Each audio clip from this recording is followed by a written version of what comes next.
jireenya yookaan immoo sanyii jireenyaadhaan uummatni sanyii jireenyaadhaan akka dhaabaatti maal jettanii maal jedhu uummanni isaa beeku har'a maqaa dhaabaatiinis qabsaadha jedhanii namni daldaluu danda'a.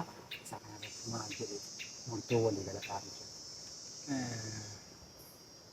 Akkamittiin dandamata waraanni kun jette jennaan akkatti dandamatu yoo himate warri akka dandamatu hin seene immoo sana kaawuntar gochuu irratti hojjeta siin jedheen ture achuma na deebisaa jirta malee jaaldaandi jara kana zoonii 8 irratti walii galee erga quunnamtii diinaa qabaatanii sadarkaa kanatti deemanii carraan kennameefii ture zoonii kana qopheessite mitiire carraan kenname suni waraanni achi jiru suni seeraan isaan to'ate zooniin isaan keessa jiran immoo ajajaa zoonii giddu galaa jaalabbii dhugaa jala jiru waan ta'eef achitti akka gabaafamu jedhamee ture sanan goone waan ta'eef erga sanan goone inni itti aanu waraanni bobbaa fi kallattii dhaqa. Bobbaa fi kallattii waraanaa sana asirratti akkasi jechuun barbaada. Dubbiin akkamitti dandamataa jettee sanaati waan ta'eef akkatti kana fixatus beeka. Har'aa kennitee fi dhugaa jirtu dhufee akka jaalaatti taa'ee seerri waan isa gaafatu seeraan gaafatama seenaa jalaa bahuuf seeraan gaafatamuu wayya.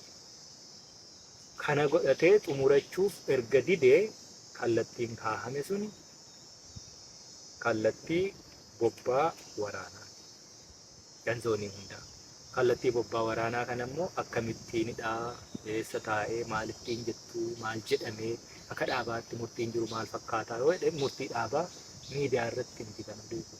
Murtiin dhaabaa erga hojiitti hiikamee jaallan bobbaa kallattii kanaaf fudhatanii akkaataatti rakkoon kun furamu erga furanii ka'aniiti rakkoon sun furameera ibsamuu danda'a. Maaliif carraa kennamee quba qabda waan ta'eef.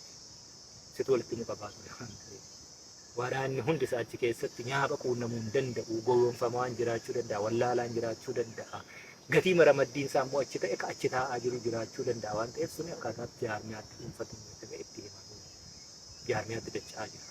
Kan jaarmiyaatti dacha'uu didee cichee hojii madiinaa sana galmaan hangaa jedhe immoo akkam gootu yoo jette ta'e akkas goona hin jenne akka goonu gochaa jirra waan ta'eef.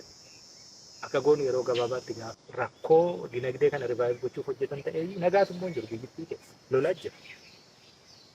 Nagaa waa hunda dursa. Biyya lolli jirtu wal waraansi jiru keessatti biyya mootummaan abbaa irree akkasitti caccabaa fi bututaa gurgutaa jiru keessatti daataa jiru immoo uummataaf dhiyeessuu caalaa sobaanii haguugee jiraachuu fedhu keessatti uummanni waan deemu irratti waan ifa ta'e akkaawuntabiliitiin biyya hin jirre akkasii kana keessatti gabaan to'atamuu danda'a. Namni rasaasa bitee wal dhaqaa oola waan ta'eef uummanni bahee galuu dadhabee ukkaanfamaa jira waan ta'eef. Warri achirra jiru garuu har'ayyuu daabboo nyaattanii bulaa jirtu jedhee nama sobu waan ta'eef biyyi kun kufaatiin ishee silaaftuu sammuu dhalootaa keessatti Itoophiyaa waan jettu walooti akkatti ani ilaalu kan bira akkatti sabni biraa ilaalu kan bira akkatti sabni Oromoo jechuu waan hin dandeenye akkatti Oromoon Itoophiyummaa ilaalu jira akkatti Habashaan ilaalu jira akkatti warri kibbarra jiru akkatti warri kaabarra jiru akkatti warri gara bahaarra jiru akkatti warri dhiharra jiru. Sabaaf sablammiin Itoophiyaa Itoophiyummaa isaa akkatti ilaalee irratti waan walii galle kooman ta'eyyuu hin qabnu. Biyya buna oomishtu maaliidhaa walii galaafaa yeroo buna Itoophiyaa caalaa warri oomishanii ta'a. Ofii Arabikaa fa'aa Laatiinaa fa'aa jiran warri kuni. Nuti ayidentiin Itoophiyummaa itti walii gallu hin jiru jechuudha. Biyya akkasii kana keessatti biyyi akkasii immoo akkaawuntabiliitiin keessa hin jirre waa hundi immoo sobaanii haguugamee deemu keessatti dinagdeen akkasitti kufe kun wal waraansa itti fufsiisa. Wal waraansa akkasitti itti fufu kun immoo yoo jabaattee bakka irraa waraanaa jirtutti saba waraanaatii jirtuu sana jabeeffannee ta'ee dubbiin waan Sumaalee mudatee Libiyaa mudatee warra Yemanii irraatii mudatee suni Oromiyaa keessattis mudachuu keessumaa ammoo waraanni bilisummaa Oromoo kan inni beekuu qabu yoo wal dhaga'ee waliin tarkaanfatee Oromoo tokkoomsee silaayyuu Oromoo tokkoomsuun egaa akkuma Dooktar Gammachuun jedhee tokko san godhin jedhanii tokko jechuun nama tokko gochuu jechuun yaada isaa jechuudha. Yaadni isaa immoo tokko Oromummaa irratti dha. Amantiidha. Amantii yoo ta'e amantiin nama fidee walii hire inni siyaasa biraati. Nutti kennan. Ani dhimma amantii kana irratti amantii namaatti hin bu'u. Waan inni itti amanuu galu hin qabu. Waaqa tokkotti immoo nan amana. Waaqa sana immoo namatu walii qoqqoode. Fakkeenya tokko namni boqqolloo tokko mulluu nyaata. Tokko waaddii nyaata, tokko akaawwii nyaata. Tokko immoo daakee maxinee nyaata, tokko immoo biddeen godhee nyaata. Boqqolloon garuu boqqolluma, qabiyyeen boqqolloo keessa jiru immoo maaloo ishiin kaarboohayidireetiidha. Qabiyyeen isaa sanuma. Wanti inni yeroo ati waaddii nyaadhu, ati lakki waaddiin hin taatu, akaayee nyaadhu, ati lakki akaayeen hin taatu, mulluusaa nyaadhu, ati lakki marqiitii nyaadhu, ati lakki maxinii nyaadhu ennaa jedhu boqqolloon boqqolluma. Wanni inni walitti kennaa jiru waan bira aadaa nyaataati wal dhaalchisa. Yeroo dhaqee wallolee tokko injifatu marqii nyaadhu jedhee marqitee nyaachuuf maal sitti gurgurata? Ani kaleessa waadee nyaachaa ture. Amma aadaa isaa humnaan na fudhachiise. Aadaa nyaata boqqolloo. Boqqolloon boqqolluma garuu boqqolloo iddoo biraa naa fide. Boqqolloon boqqollittii mataate sana yeroo na nyaachisuu barbaadu bifa ishee jijjiiree natti fida. Yeroo bifa jijjiirummoo walii waan inni ittiin bilcheeffadhudha natti fida. Biizines natti gurguraa jira. Kaleessa boqqolloon ibidduman qabsiisaa jalan kaa'an hawwata. Ati immoo fuutee humnaan na injifatte marqee nyaadhuu isa kana sirriidha naan jette. Hayyee marqee nyaachuu yeroo deemu boqqolloon boqqolluma marqee nyaachuuf immoo jalqabayyuu daakuu na gaafata. Waan ittiin daaku sirraa bituu naqa. Aadaa nyaataa kee na dhaalchistee achi immoo fiddee meeshaa nyaataa kee illee natti gurgurtaa jechuudha. Achirraa meeshaa ittiin daaku bitee ka'e immoo ittiin bukeessuu na gaafata. Erga yookaan yoon tolchate yookaan immoo xuwwee ittiin marqu na gaafata. Sunsuma na gaafata. Waan meeqa na gaafata. Amantii jechuun akkasii. Namni waaqa namaa kennu hin jiru. Waaqni durayyuu jira.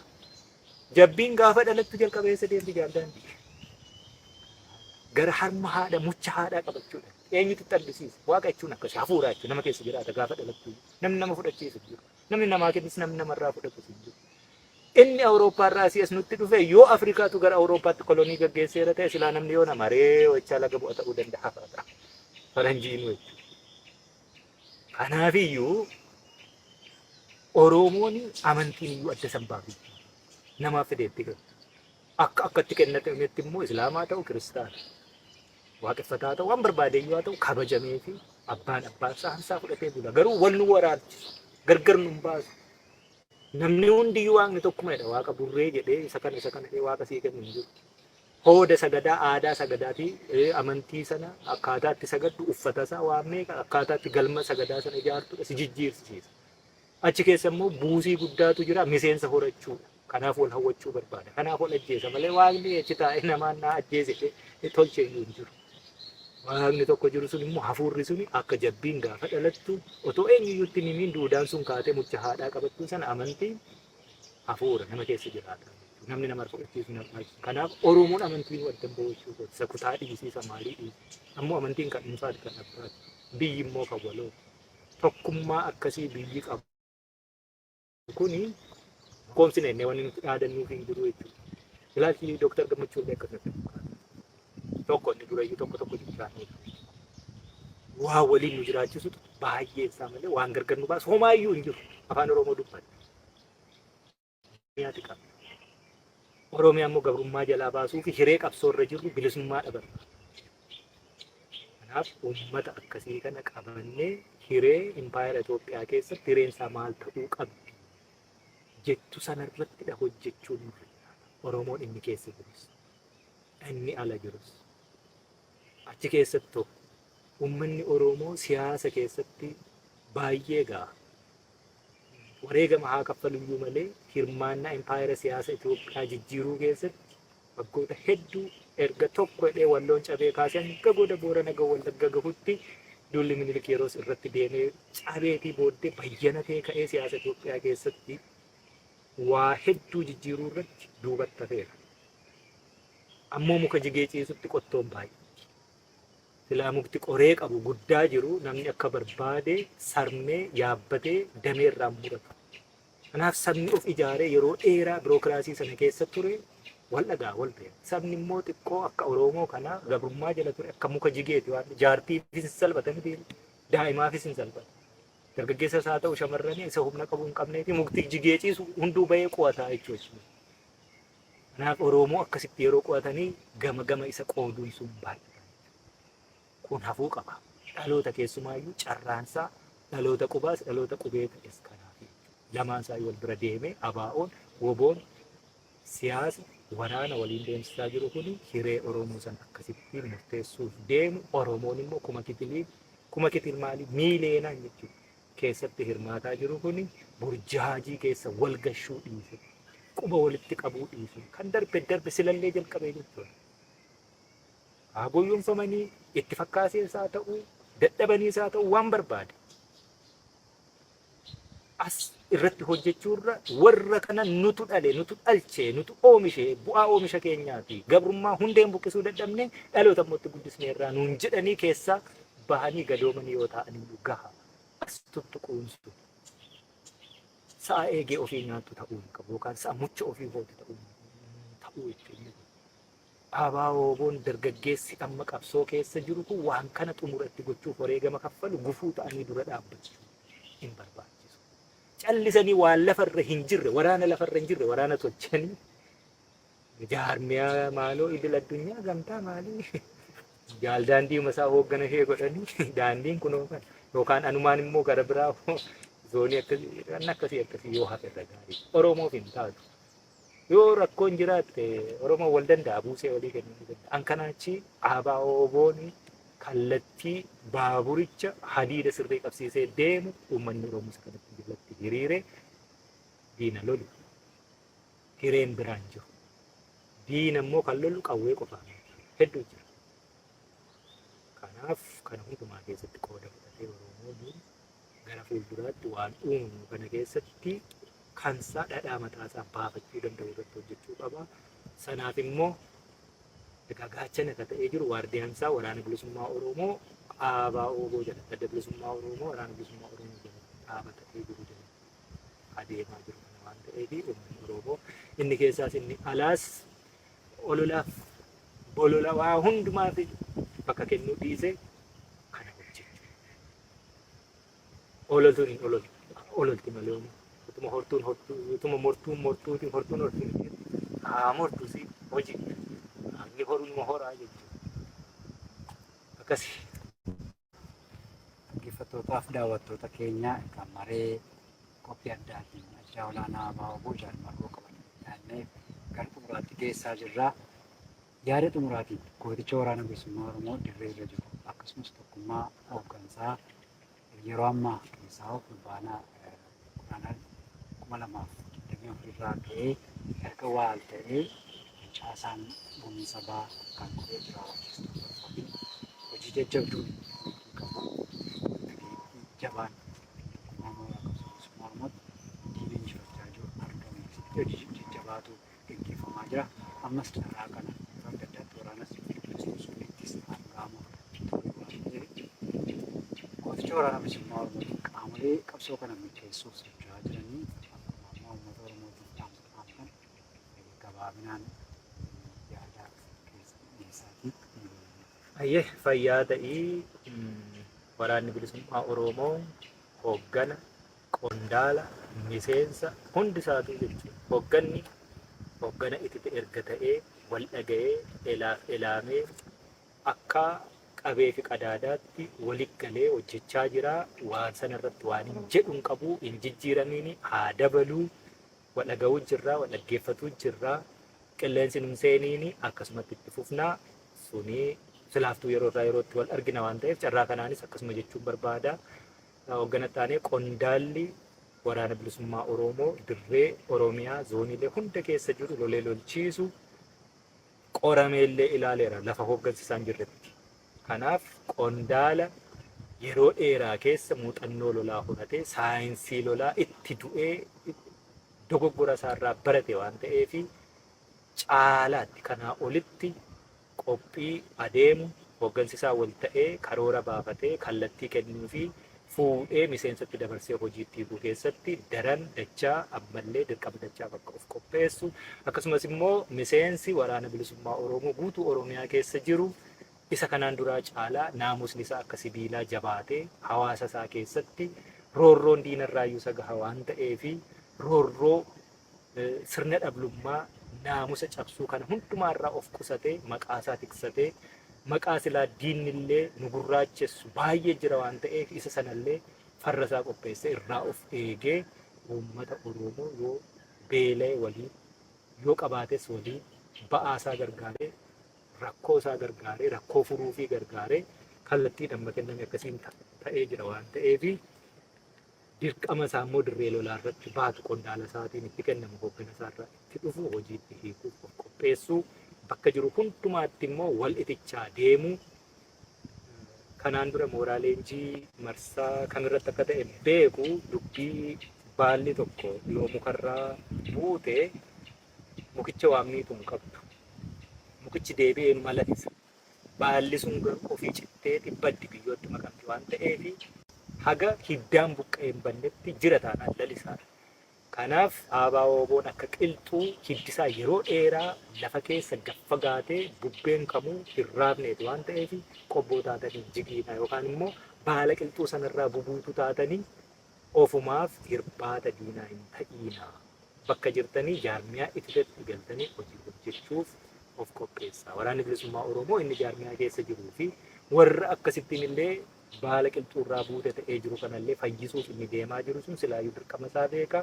Dirqama dachaadhas fudhatee hojjechaa jira waan ta'eef egaa galata hin qabu sabaaf bahee lubbuun isaa miti foon isaatu baata malee lubbuu sabaati Oromiyaaf iddootti barbaadamtutti immoo kennuuf of hin qusatu egaa maasaa diinnu ni beekti gootummaan waan qolatu sana qolachaa uummata isaafis waan ta'uu qabu waan hojjetamuu qabu hojjechaa gabrummaatti guduunfaa gochuuf waan hojjetamu irratti yeroo irraa yerootti ganama hirribarraa qabu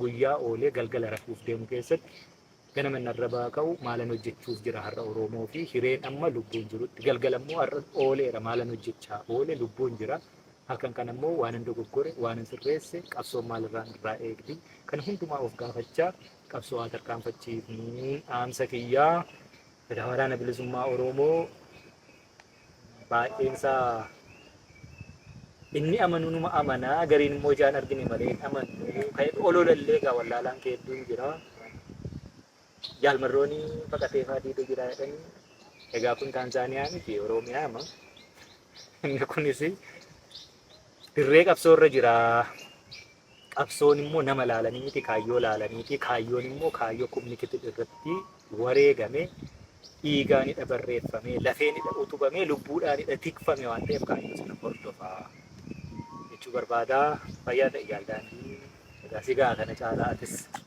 ulfaadha hankanumaan qaba. Egaa dhaggeeffattootaaf daawwattoota keenya kabajamoo kan isin hordofaa turtan qophii addaa araata biyyoolessa Oromiyaa irraa isiniif darbaa jirudha. Egaa qophii isiniif darbaa ture kanaanii dhimmoota adda addaa irratti ajajaa olaanaa ABO Jaalmarroo Dirribaa Lammeessaa bakka hojii jiranitti Oromiyaa dirree waraanaatti argamnee eebba irratti argamanii dubbii dubbatanii cinaatti gaaffii deebii dhimma mooraa qabsoo bilisummaa Oromoo impaayiritti haala waliigalaa qabsoo deemaa jiru ilaalchisuudhaan yaada isaanii akka nuuf qoodan ejjennoon dhaabaas maal akka fakkaatu akka nuuf ibsaniif affeerree yeroo hin jirre irraa waliin teenyee yaada hawaasa dhaga'uu qabu. Miseensonni waraana bilisummaa Oromoo akkasumas akka dhaabaatti ABO deeggaraa fi mararfataan irraa hubatuuf isiniif dhiyeessaa turan. Kana fakkaata fuulduras dhimmoota adda addaa irratti hooggantoota dhaabaa ajajaa olaanaa dabalatee hooggantoota sadarkaadhaan jiran irratti dhiyeessinee hawaasni maal jedha qaamoleen adda addaa maal dubbatu burjaajii irraa maal kaasu